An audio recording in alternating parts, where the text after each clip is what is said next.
Alan Gow has joined us, and it's always time to get an end-of-term verdict from the boss on how things stand. It must be immensely satisfying to come here and at long last have the championship title up for stake on the final day and a full house pretty much at Brands Hatch. Absolutely. It's amazing the weather we're having too for this weekend. Normally we come here and it's a bit damp and it's very cold, and it's neither of those this weekend. So it's a fitting end to a really great year that we've had. So really looking forward to it.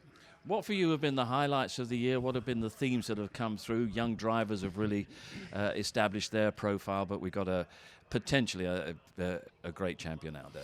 Yeah, and look, the highlight for me is the fact of how close it all is this year. You know, and we say that every year. I know we've been saying it for 20 odd years how close it is, but when you have a look at the lap times of the cars in qualifying at Donington, which is a fairly long, technical track, we had 27 cars covered by less than a second. I mean, it's just so close, and you feel sorry for the drivers that have made, they might be 1/10 of a second off, and they're in 11th position on the grid. It's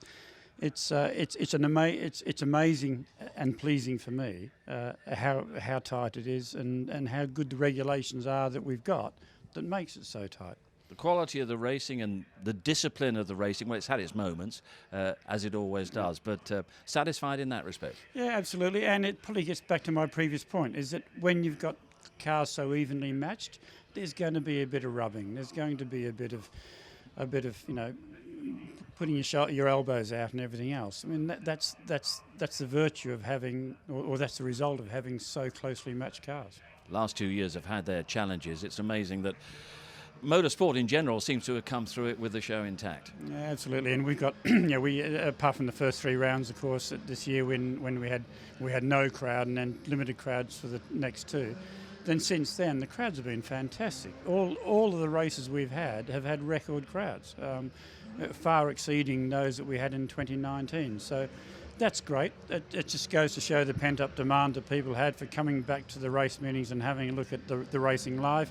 I know ITV is fantastic and it's the cornerstone of what we do, but people still want to come and see it trackside, and thank God they do. Yeah, hopefully we encourage them to do that as well. There are sort of incremental changes every year, small changes, but a pretty big change next year with the introduction of, the hybrid era. Just explain once again how different the racing might look. Well, it's a complete reset next year. So everything the form book goes out the window next year, because hybrid replaces success ballast. So you don't have the question of cars carrying different weights and using their tyres in different ways and different strategies. So the hybrid comes in simply as it's a push to pass and a push to ward off, if you like.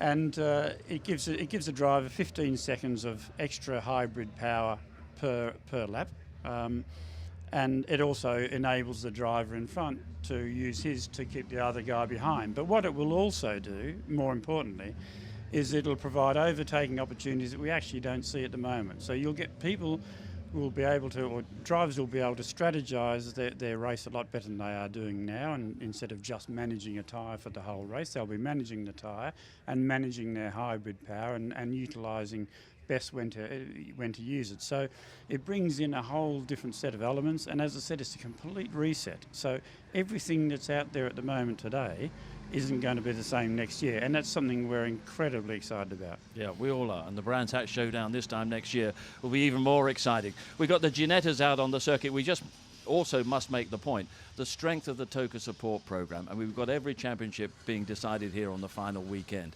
I mean, that's part of the deal, isn't it? Yeah, that's amazing. Normally you get 1 or 2, as you know, have been settled by now, but the fact that every championship is being decided this weekend is fantastic. And our support race program just makes the whole day. It just completes the day. The BTCC, obviously, we have 3 great races, but the whole day of action, it's such a good day out for people. We love it, and keep it going. Alan, thanks very much indeed. My pleasure. Cheers.